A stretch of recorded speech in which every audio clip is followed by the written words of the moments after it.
Welcome to the annual Foreign Policy Association World Leadership Forum.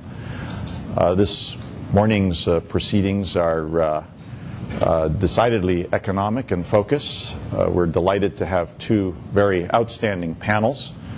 The panel later this morning will be styled Global Economic Growth, and the first panel is the perennially popular Word from Wall Street panel, and we're delighted to have such a strong panel with us this morning. I'm pinch hitting for Matthew Bishop of The Economist. My name is Noel Latif. I'm president of the Foreign Policy Association. And rather than go through the bios, they're in your binder. I'm just going to indicate that we have with us at this time Sharmeen Mosavar Rahmani, who is the Chief Investment Officer for Private Wealth Management at Goldman Sachs. Henry Kaufman, President of Henry Kaufman and Company. Ethan Harris, Chief Economist, Lehman Brothers. And Chris Heisey, Managing Director and Chief Investment Officer with U.S. Trust, Bank of America Private Wealth Management. Welcome. We're delighted to have you with us. And we're going to start off with Henry. You're starting off with me because of age. I intend to make it through this program. It's very nice to be here again with you, Noel. I'm going to talk about the financial setting and some of the unusual dimensions and challenges that are facing us today, and I'm allowed about 5-10 minutes, I understand. One of the challenges that certainly now sits in front of us has been the enormous growth of debt in the United States. Debt in the United States in recent years has grown more rapidly than the growth of nominal GDP. And of course, in recent years, and now it's been highlighted by the growth of debt in the household sector, particularly in mortgages. It's quite obvious that mortgage debt growth in the period ahead is going to slow. And that in itself will have a dampening impact on economic activity. Another sector where the focus has not been very great, but I think the sector will come much more into focus, is the corporate area. Corporate debt also has grown rapidly, but it's in the longer-term sector and beyond 1 year, and it's grown a lot with marginal companies. The big question, I think, confronting corporate debt in the period ahead is going to be the issue of the trend in corporate profits. If you believe that we're in for a period of somewhat slower growth in the United States, even avoiding a recession in the period ahead, spectacular growth in profits by the corporate sector is over. The question is, to what extent will corporate profits be squeezed, and is there a risk that corporate profits will flatten out or perhaps go down? That is a challenge to the corporate community, because if profits slow significantly, we are going to see a squeeze on the capacity of some corporations to manage their debt. There are a lot of heavily leveraged corporations. The focus has been on cash positions, which tend to be large and have been large over recent times in the corporate area. So these are two fundamental issues that sit in the dimensions of debt. But over the period of the last 10 years or so, in particular the last 5 years, non-financial debt in the United States has grown more rapidly, much more rapidly, than nominal GDP. That has been to the benefit of financial intermediaries, to say the least, because they have been involved in the transmission of this debt and profited from the transactions. A second issue that has come up here is the question of marking to market portfolios, assets that are being managed, that are in financial institutions, and how well do we do that? It's quite obvious it hasn't been done that well because we've had dramatic readjustment in prices, and we've created esoteric credit instruments that are arcane in many instances, and credit instruments that really, while it can be marked, the real value of those credit instruments is difficult to determine. Can you really take a marginal bond and take the last price as the market value? The answer is no, and we've seen that here, certainly in the non-prime mortgage area. We've seen it in some of the leveraged areas involving corporations. It's an issue that's going to be focused on and it's going to be questioned, and that is an underlying problem for another serious issue that sits in the financial community, and that is quantitative risk analysis. We have become enamored with quantitative risk analysis, value at risk, which is based on historical data going back relatively short period of time and has not taken into consideration outliers. The whole theory of value at risk analysis, the role it should play in the management of portfolios, is going to come under question. It's going to be highly debated at some point in time, and it should be. It underlies all these decisions that involve trading opportunities. It underlies corporate financing decisions. And many of portfolios in the trading area, in Wall Street firms, in major financial institutions, there's value at risk, a quantitative analytical technique that is supposed to tell you what the probability of losses, and we've seen here in recent months that those systems don't work. The tendency is that most frameworks that involve value at risk analysis techniques tend to be uniform in most financial institutions. They don't deviate that much. So value at risk analysis in terms of quantifications has more uniformity, more short-term aspects to it, and therefore has serious risks attached to it. Another challenge I think that we face in the financial markets, in Wall Street, is the question that has been underlying the system for some time, and that is who really failed in their responsibility. Conflicts of interest. Conflicts of interest run deep in the financial community today. We've seen them in some firms that have put forth a whole series of non-prime hedge fund operations. They've sponsored them. They've underwrote those issues. They put small capitalization in. They transferred their own holdings of mortgage securities into them. And then there's been a problem. In the last since year 2000, when we had the previous problem in the financial markets, financial intermediaries have been fined over $30 billion for wrongdoings and wrong actions and irregular behavior.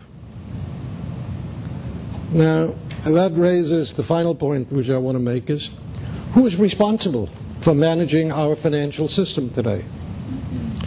Well, the Federal Reserve has said, and one of the previous chairman, popular chairman, has said, we don't know what a financial bubble is, but we know how to deal with it once the bubble bursts. Well, then who is responsible? The current chairman of the Federal Reserve said, this is a problem in the financial markets that has to do with global imbalances in savings. Well, can you then walk away from the issue? Who is responsible for managing the financial system of the United States? I doubt that. There is a responsibility. Ultimately, the financial system functions on the creation of credit. And the creation of credit is the responsibility of the central bank. It can't walk away from that. That issue is going to come to the fore again. Now, of course, the Federal Reserve has come along and indicated that it is supplying reserves, trying to alleviate the problem. And it is alleviating the problem. But we're living in an economic and financial world where economic behavior has been somewhat more stable in the last 20 years. The recessions tend to be milder. But the financial markets have become, what I believe, more leveraged and in many ways more abused. So we will probably overcome this particular problem that we have at the present time. But the next wave of financial credit creation is something that we ought to consider that may again abuse the financial system and create even greater damage. And there has been no one up to now that has asked the question forcefully enough, either in Congress or in the academic community, as to who is really responsible for really overseeing financial systems, financial institutions, and financial behavior. We blame the rating agencies, and perhaps they should have some of that responsibility, because much of our financial system is securitized, marketable assets rather than non-marketable assets. But rating agencies are private sector institutions. The responsibility is broader. And over the next half a year and year or so, hopefully, we will dig into the issue of who is responsible for managing the financial system and limiting the abuses. And no answer has come forth. So let me stop right there. Thank you very much, Henry.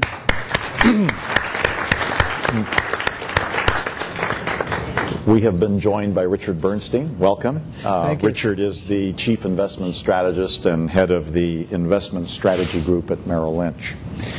Richard, we agreed that we would proceed in this order here. So Charmaine has not had her chance yet, and so we will turn the floor over to Charmaine Mossavar-Rahmani. Before I actually get started on the material I was going to cover, I just thought it might be interesting to give a little bit of perspective on some of Henry's comments. When I grew up in the bond business as a portfolio manager, we used to hang on every word that Henry Kaufman would say, but he was known then as Dr. Gloom, and I see things haven't changed. On a relative basis, just a couple of facts, because I think it's so interesting, and one of the reasons I actually put together a handout.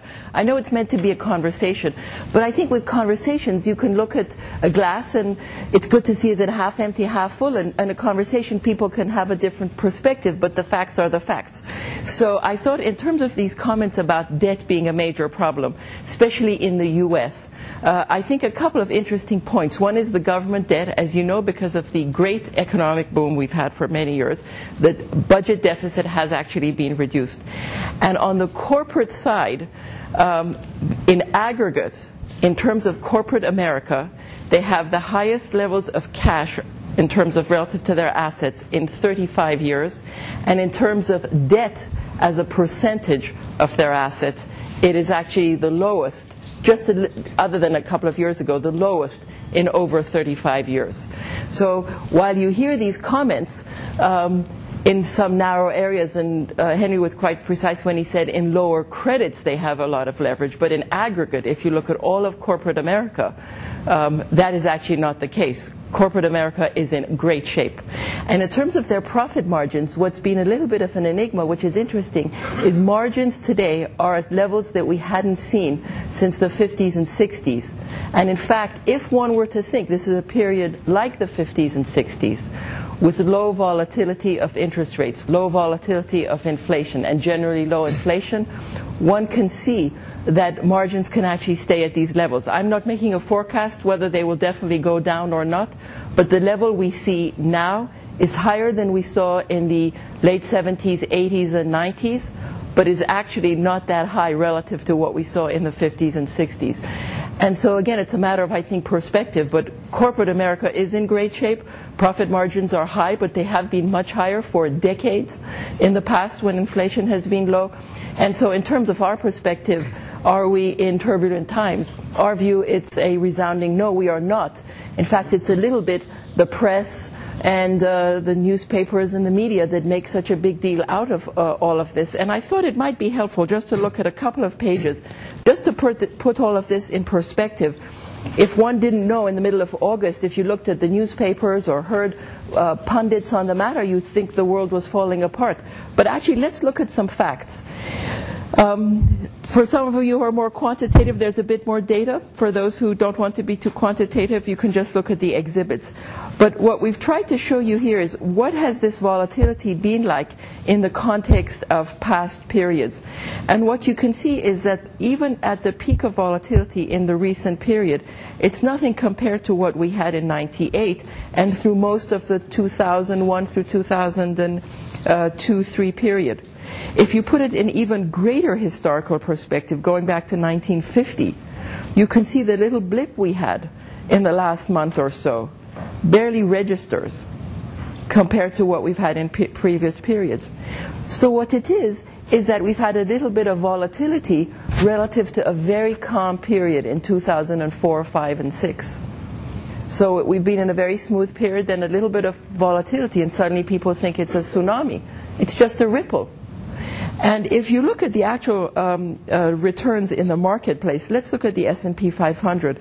Peak to trough in terms of returns, the S&P was down 9%. Year to date, up a little bit over about 8.5%. In terms of overall volatility, this is not a major downdraft. This is just something to expect in the normal course of events. In fact, for anybody who had a moderately diversified portfolio, even at the worst period we had in August, the portfolio would have still been up. So if you had a mix of some bonds, some equities, some hedge funds, some non-US equities, some private equity, real estate, etc., the portfolio actually would have been up. So the idea that this is an extremely turbulent time is a little bit surprising. And in fact, if you look at the credit markets, you can see that in aggregate, the credit markets are telling you that we're not in particularly turbulent times either. There are three charts on this page. The most interesting one, I think, is the second exhibit, looking at the spreads, meaning the incremental yield relative to treasuries of high-yield debt, so the lower credit quality that Henry referred to. And what you can see, the spread here is not even close to the long-term average. So people who are actually investing in these kinds of corporate bonds are telling you that the risk of default is higher than it was a year ago, but not that great relative to the long-term average.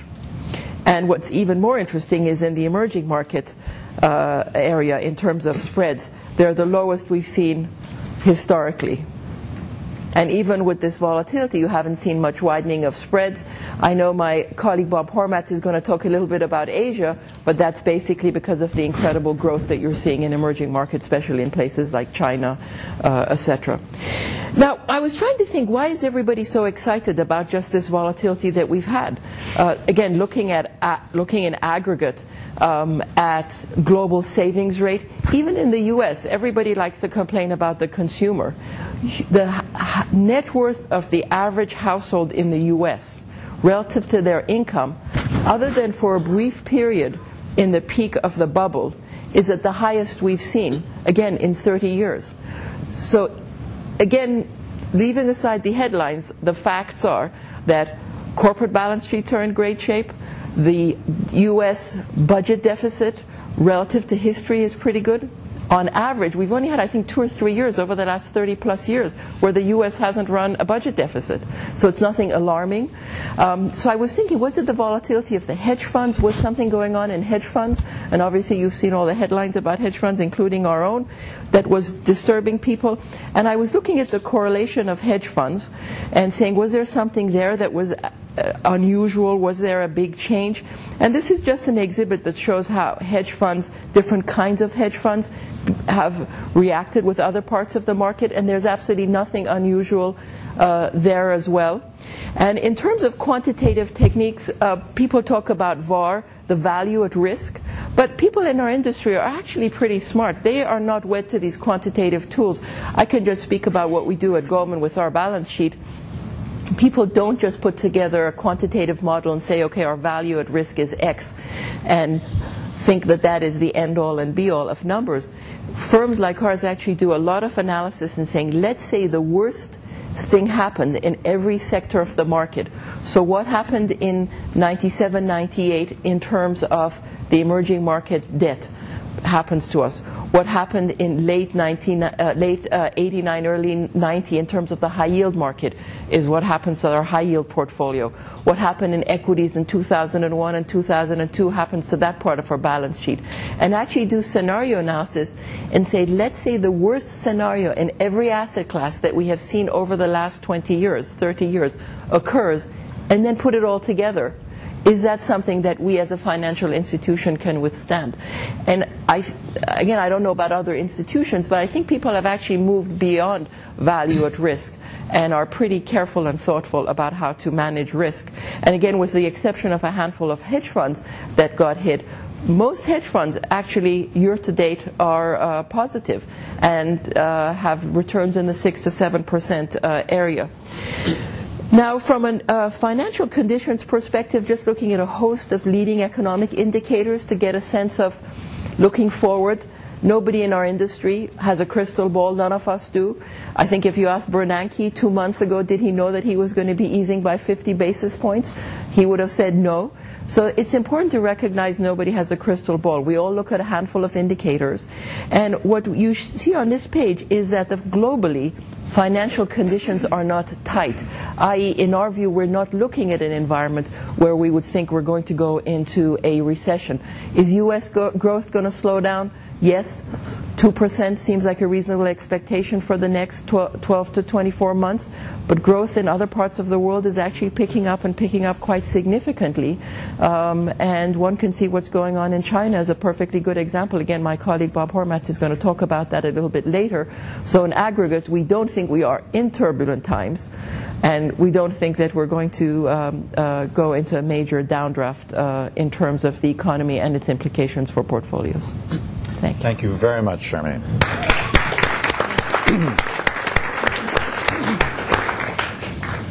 I feel like I can breathe easier after hearing your presentation.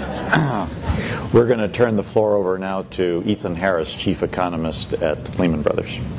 Yeah, thank you very much. I guess judging from how hard it was to come here today, that we're actually in the age of gridlock, I think, right now.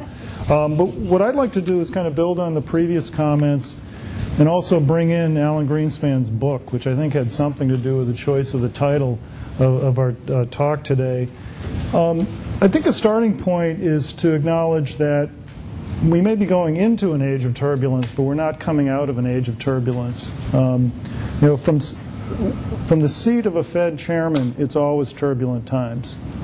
But if you step back and take an objective look at recent history, it's actually been a pretty stable environment. In fact, most economists refer to the last 25 years or so as the Great Moderation, a period of very low and stable unemployment, low and stable inflation, and moderate financial shocks. Of course, part of the reason the shocks are moderate is because the Fed rode to the rescue a number of times.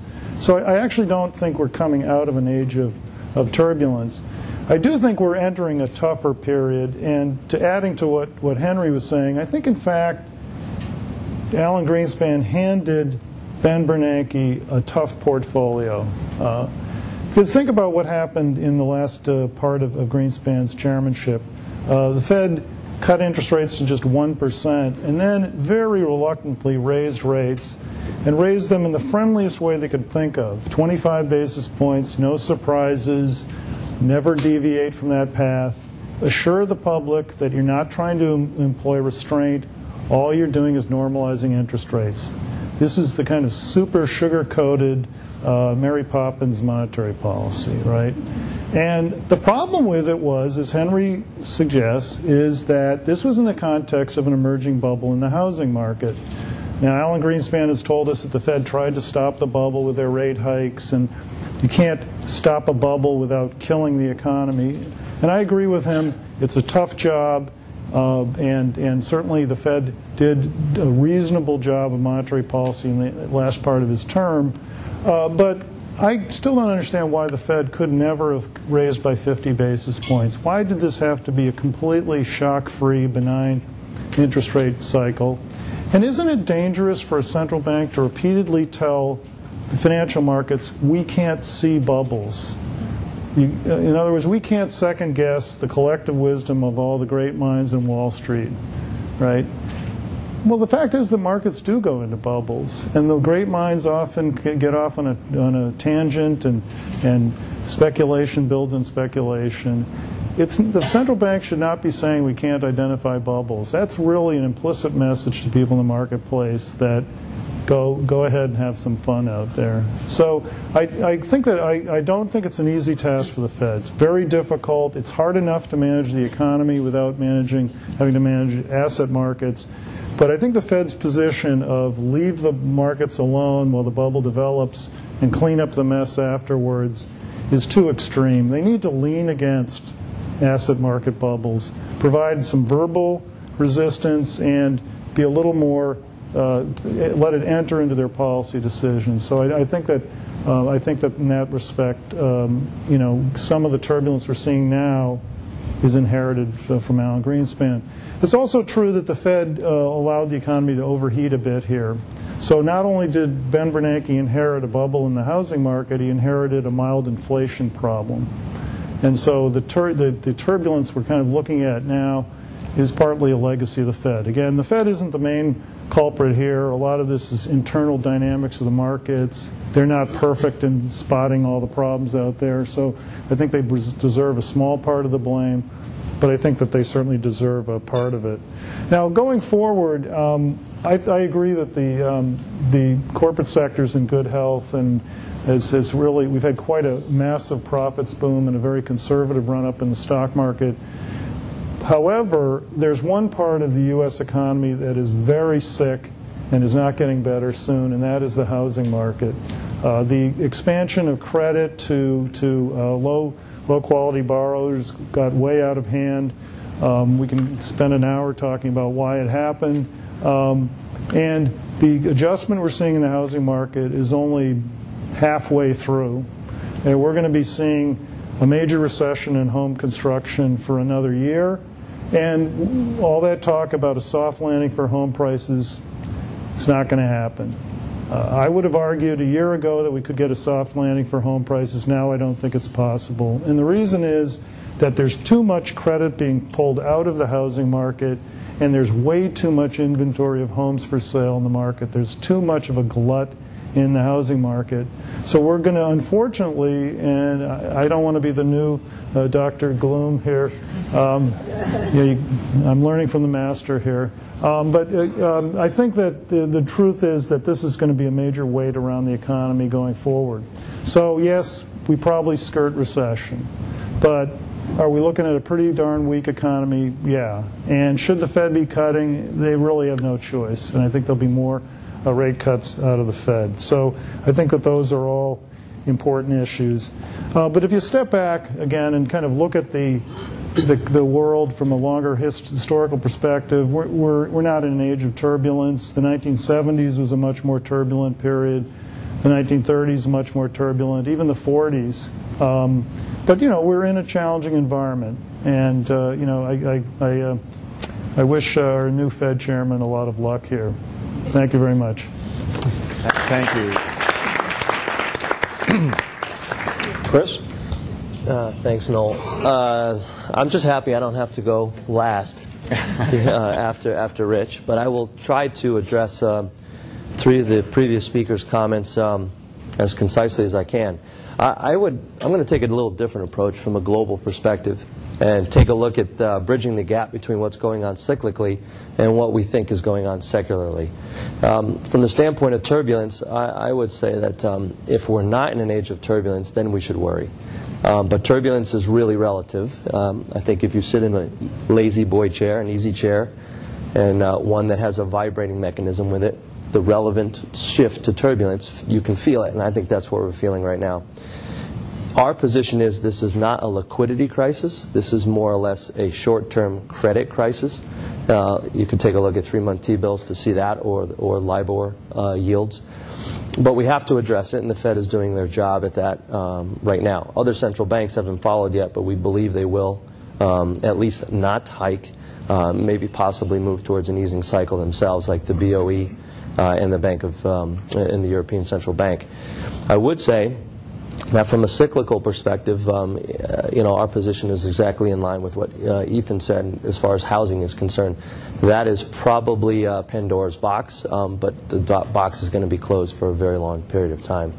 From a cyclical perspective, moving over to secular, the key to all this, I believe, is the fact that we're witnessing a massive growth shift.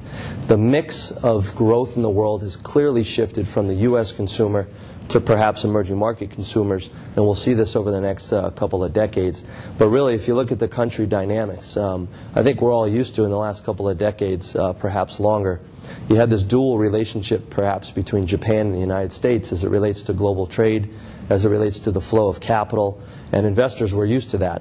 When the U.S. made a mistake, Japan felt it, and vice versa, really since the latter part of the 70s. Now you have kind of a diamond approach. The diamond at the top is pretty much the emerging markets. You would suggest that China and India are the engines there. At the bottom is the oil-producing nations, which is a new entrant to this global flow.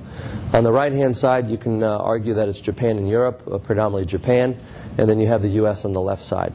These four areas of the world have to work in concert to move from a cyclical repricing of risk and a perceived liquidity crisis into a secular period of smooth growth. We think this can happen.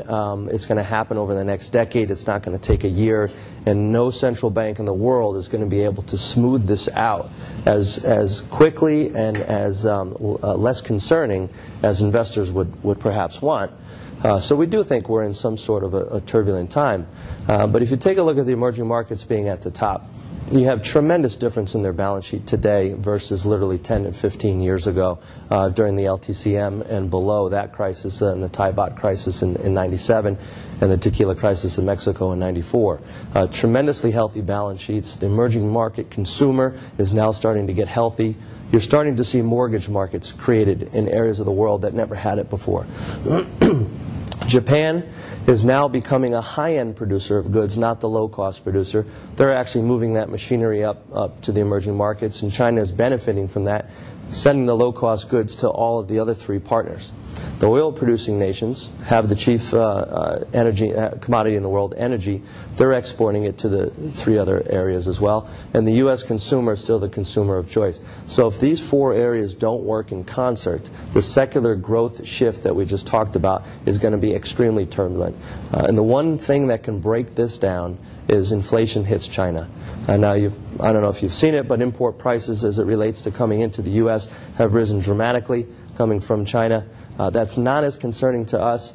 Food prices have risen dramatically. A lot of that has to do with supply shocks and other issues. But labor and wage costs are starting to tick up as well in China. It's getting concerning. We don't think it's a secular situation. But as long as a lid is on inflation in China, this relationship or this diamond approach is going to remain extremely healthy, and that secular growth shift is going to cause tremendous investment opportunities, not just in those four areas, but also here alone in the United States. Cyclically speaking, turbulent times, repricing of risk. We have to get through the securitization mess that is going on right now, and particularly in short-term credit. You probably will see some headline risk hit some of your more important papers over the next 6 to 12 months as it relates to housing, as it relates to non-traditional investment houses. But the reality is we're working off of very low volatility, as Charmaine mentioned before, and just a little bit of volatility feels scary to a lot of people. And this is probably going to be, in the next decade, the greatest investment opportunity time that we've witnessed really in the past 2 decades, predominantly because of that relationship that we discussed. Thanks. Thank you very much. And now, Rich Bernstein. I apologize for being late, and I apologize to Henry for interrupting your talk, Henry. My definition of the productivity miracle is that I now have a BlackBerry, so I can email people to tell them I'm going to be late when I'm caught in traffic, and that's been the improvement in my productivity. I wanted to chat briefly about 4 different points, some of which have been talked about here. Point number 1 is volatility. And that was really our big investment theme for 2007, was that volatility would return. And there were 2 reasons why we thought that volatility would return to the financial markets. Number 1, there was a long-standing relationship between monetary policy and financial market volatility that basically argued that volatility would go up in 2007. Most people poo-pooed the analysis because it showed that there was a very long lag time, about 2-year lag time between monetary policy and financial market volatility. And everybody's reaction was, well, in this day and age, what could possibly have a 2-year lag time? Everything's discounted in the financial market so quickly. How silly to think that something would take 2 years. And we tried to point out that, gee, the Fed started tightening in June of 2004, and it really didn't hit the housing market till June of 2006. That would be 2 years. So to think that there are still long lag times associated with this blunt tool of monetary policy seemed perfectly normal to us, and really the historical relationship, which was very, very strong, argued that volatility would go up in 2007, and a fact that argues it's going to continue through 2007, even into 2008. We will continue to see a rising trend in volatility. I'm not going to tell you I'm smart enough to predict the volatility of volatility, but we do think there's going to be a rising trend in volatility. And I think it's important to think about this within the context of the notion that volatility always signals a change in leadership in the financial markets. The growth story or the main investment stories going into a period of volatility are never the same stories coming out. And so we have looked at this period of volatility as a signal that the financial leadership in the financial markets is beginning to change. And the leadership stories of the last 5 years will not be the leadership stories of the next 5 years. And so what do we think are going to be the leadership stories of the next 5 years? Very much the opposite of what you've seen. We're expecting things like high-quality bonds to outperform over the next several years. We're expecting large-cap stocks in the United States to outperform over the next several years. We're expecting defensive sectors, things like healthcare and consumer staples in the United States, to outperform as opposed to some of the more cyclical sectors that you've seen. Here's the one that's heresy. We expect developed markets to outperform emerging markets. And we expect, for the truly risk-averse, we expect them to do quite well in cash and even high-quality dividend-oriented strategies. We think the stories of the last 5 years are not going to be the stories of the next 5 years. I can't emphasize that enough. What's the common theme among every growth story of the last 5 years? It's the credit bubble and cheap access to credit. Right? It is not a global growth story. How can it be a global growth story when we talk about China and we talk about U.S. small caps in the same breath? Right? In the United States, small companies perform the best. They're purely domestically oriented. At the same time, China's outperforming. How do you have a purely domestic U.S. story being the best performer in the United States and then this great global story? It is not a global growth story. The common thread there is access to capital. There's been a lot of work by my colleagues at Merrill Lynch that shows the number one factor influencing small cap performance in the United States is access and availability of credit. Think about the last 5 years. What have you had? Tremendous access and availability of credit. Think around the world. Every leadership story has been a capital-intensive story. Right? Think about energy. Think about commodities. Think about China. Right? They're all capital-intensive stories. And that makes a lot of sense when you consider the cost of capital was basically made free. Right? When the cost of capital is free, when the hurdle rate, Fed funds rate goes to 1%, capital-intensive stories should do very well because the cost of capital is remarkably cheap. We think the volatility is telling us the cost of capital through time will be going up. Financial markets will be pricing capital much more rationally than we've seen, and those capital-intensive stories are going to be hurt the most. Now, that doesn't mean they're going to go away, but it may mean they underperform in a relative sense, but we don't think they're going to be the leadership stories. And I could go back and people say, well, how could this be? Look at the emerging market stories. Well, think about 1998. Right? 1998 was going into 98 was a big emerging market story. Coming out, it was U.S. large cap technology shares. Right? It was not an emerging market story for the next 5 years. It took about 5 more years, and then we got to another emerging market story. So this is not unusual. It happens every time we see volatility that leadership changes in the marketplace, and we expect that as well this time.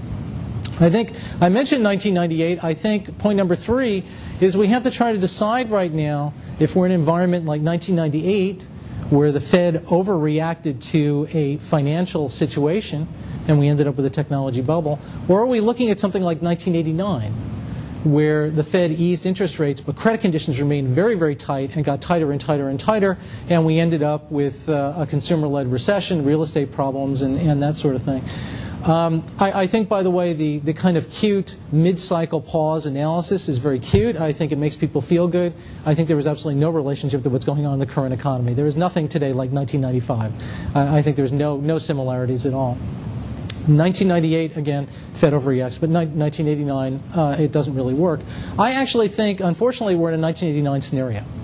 I think there are many, many similarities to 1989 in terms of we had an LBO and M&A boom.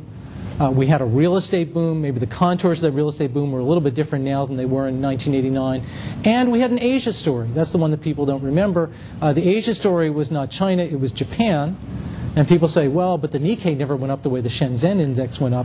Yeah, but the JASDAQ index did. The speculative Japanese companies went up 4 or 5 times in a year in 1989, the same as China has today. And if you remember back then, the story was that we should all learn Japanese. You don't hear too many people saying that today.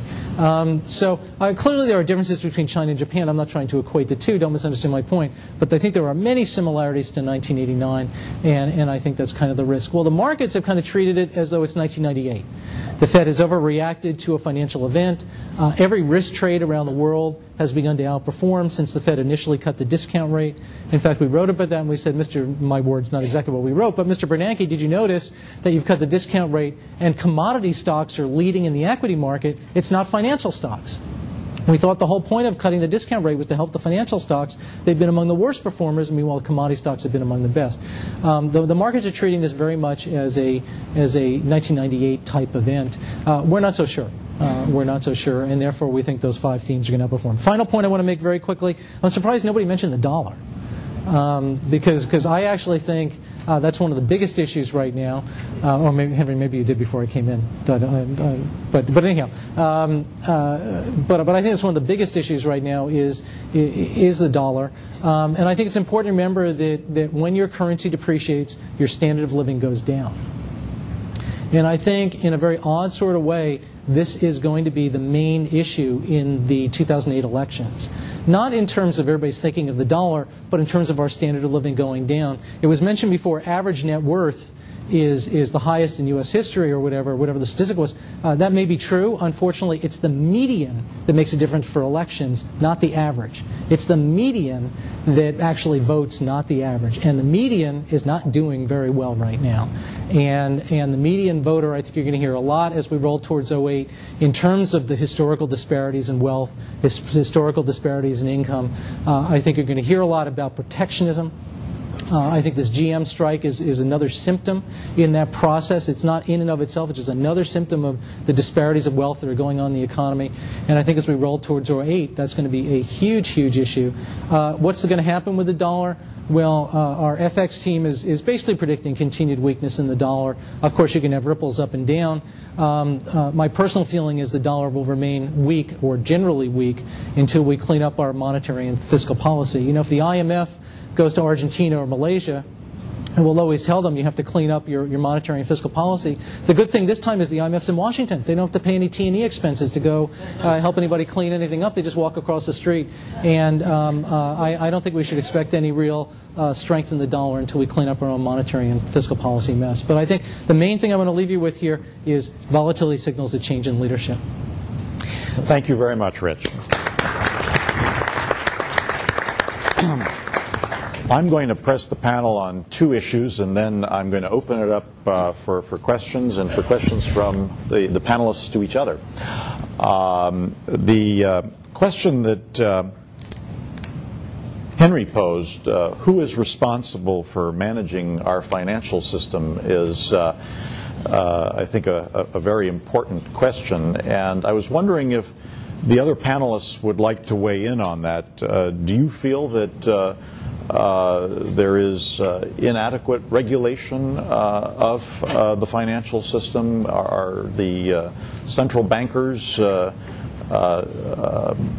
inadequately equipped to address crises in the financial system?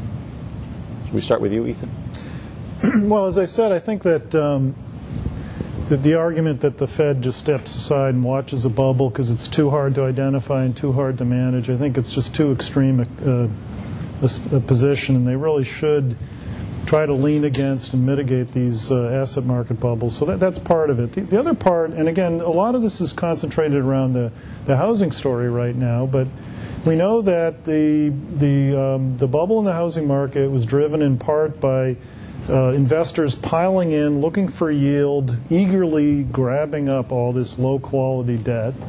And on the other side of the pipeline, you had the brokers out there finding low-quality debt and putting it together into packages and selling it to these eager investors. And part of what we know now, and I'm not an expert in regulation, but certainly the way the mortgage market's regulated at the retail level needs to be fixed. I mean, there's too many different regulators. Nobody's really in charge. You've got this distinction between state regulation and federal regulators.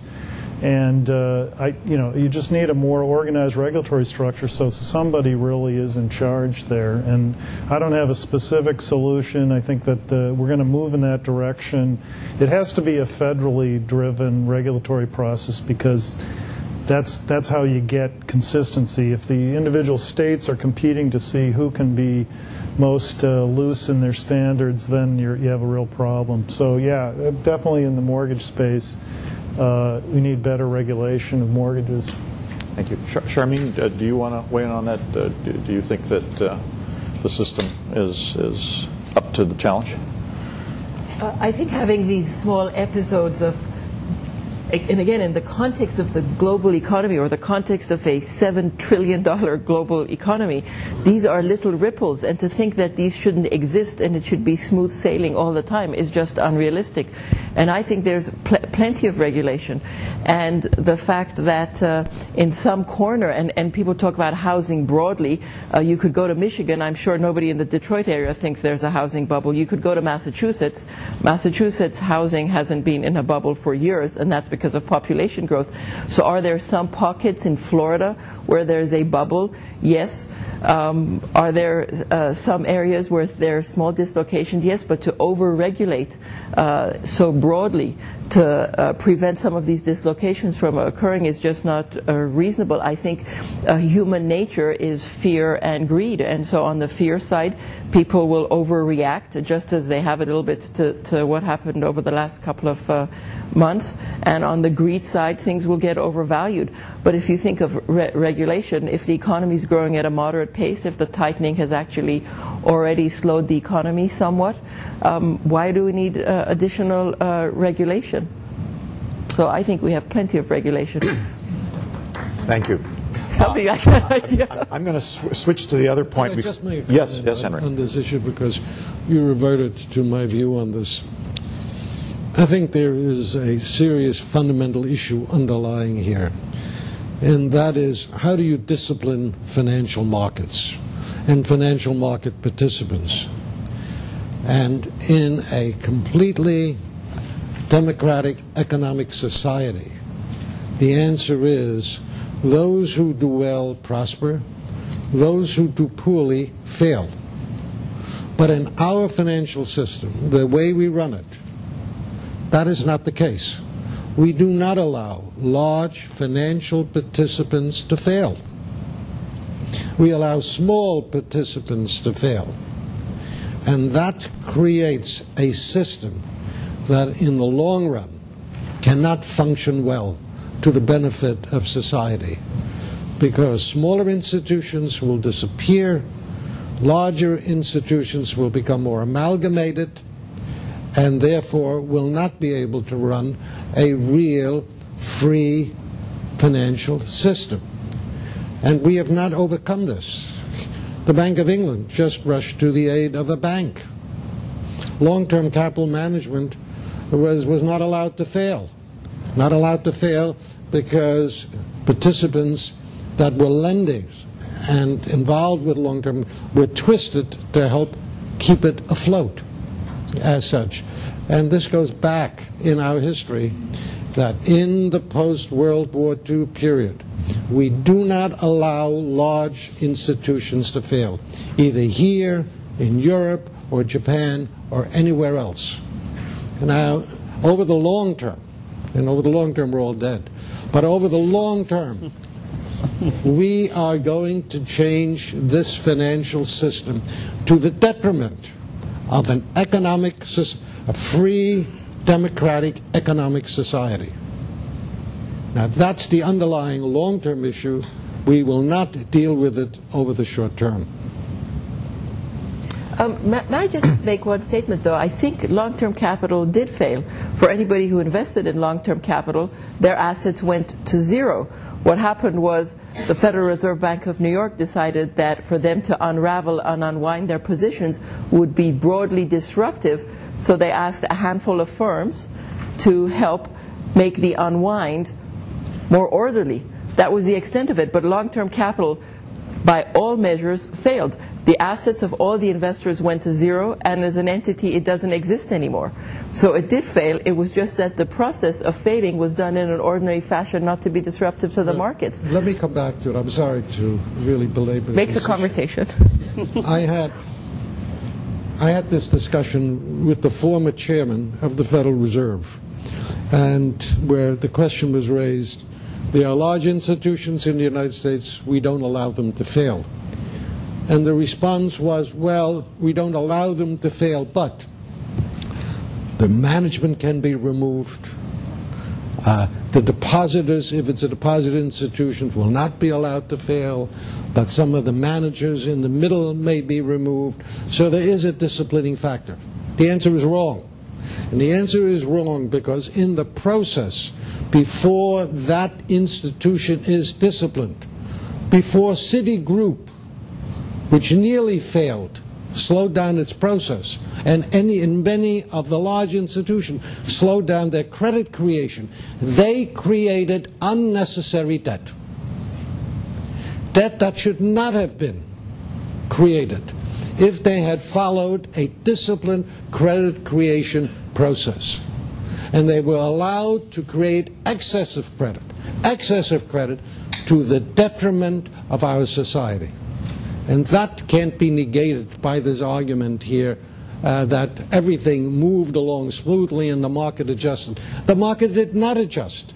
The Federal Reserve allowed major institutions to continue to function and did not allow them to fail. Thank you very much, Henry, for that point. And I've always been fascinated by the too big to fail doctrine. I'm just wondering how it's implicated in the current housing market crisis, and whether, Richard, you'd like to comment on Ethan's prediction that we're not going to have a soft landing in housing. Mm-hmm. Well, our chief economist, Dave Rosenberg, is probably now the most bearish guy on the street and probably has been for a while. And Dave's theme has very consistently been that housing was a bigger boost to the economy on the way up, and it will be a bigger boost to the economy on the way down. If you take into account the leverage that was used and the debt creation that Henry talks about, that stimulated the economy, and Dave and I would argue the global economy more than people think, and therefore as housing prices come down, we'll see it in the reverse side. I think the key. I agree with Ethan. I don't think anybody at Merrill will say that we're going to have a soft landing in housing. I don't think that's been a pretty standard theme of ours that we were going to have a housing recession.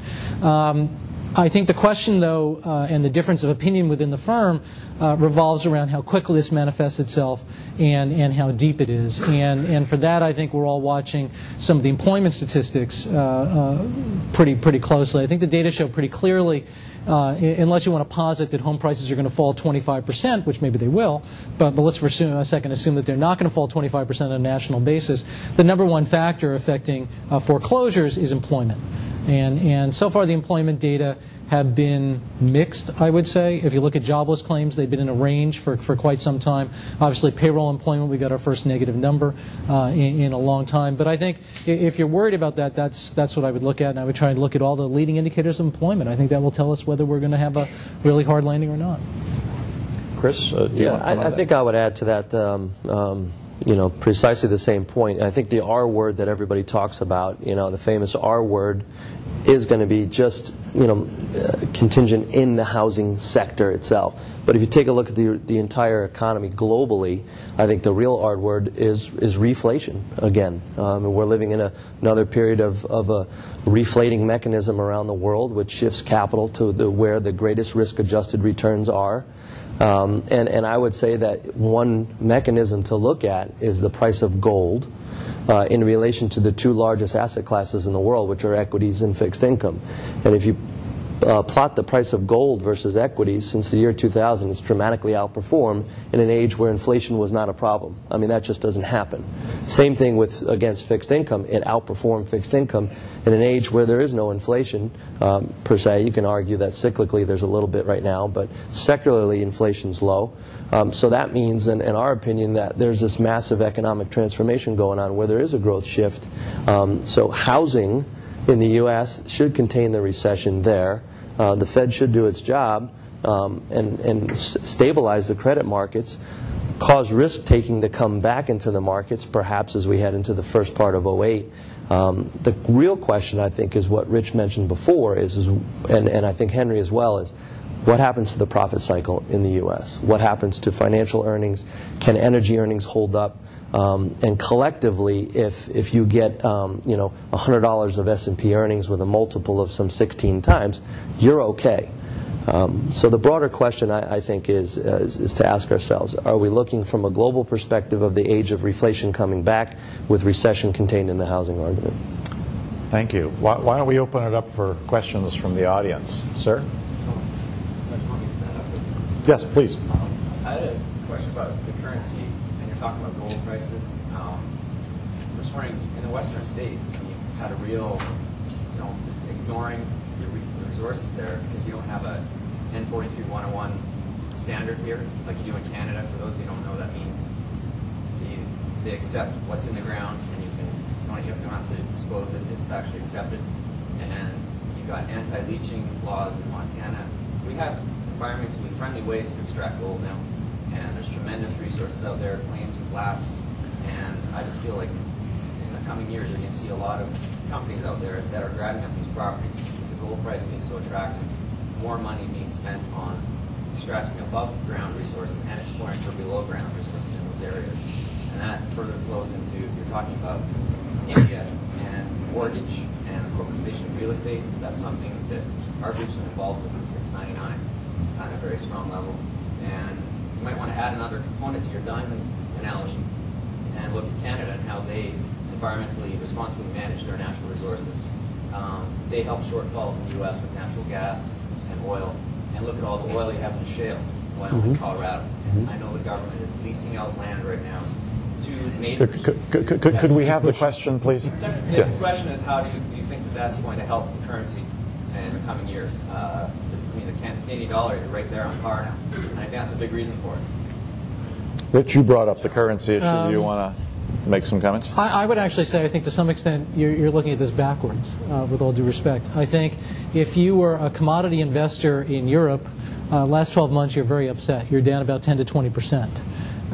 So I think it's not, I'm not, as I said, I'm not as big a fan of the global growth story and the global demand story as everybody makes out. I think a lot of it, certainly there is some global demand, don't misunderstand my point, but I think a lot of what we're feeling in the United States is a dollar issue and not so much a commodity issue. I do think many of the markets that you've mentioned in commodities have gotten very speculative, and we have actually been suggesting that people begin to lighten up.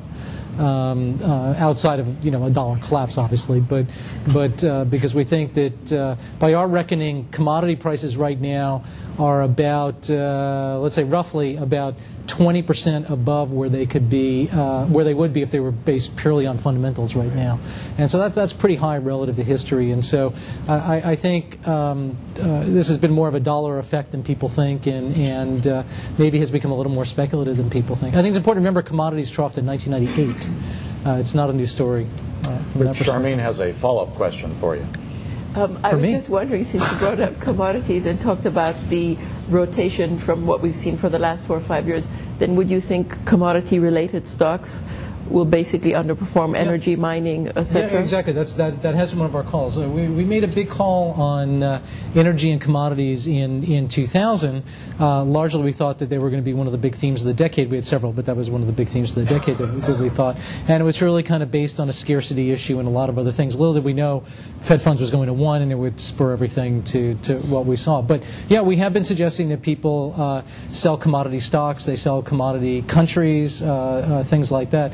Not in a massive sell-off. Don't misunderstand my point. But I think our story has been, if you've got gains in commodities, if you've got gains in commodity stocks, it's probably worthwhile to look elsewhere now for those opportunities.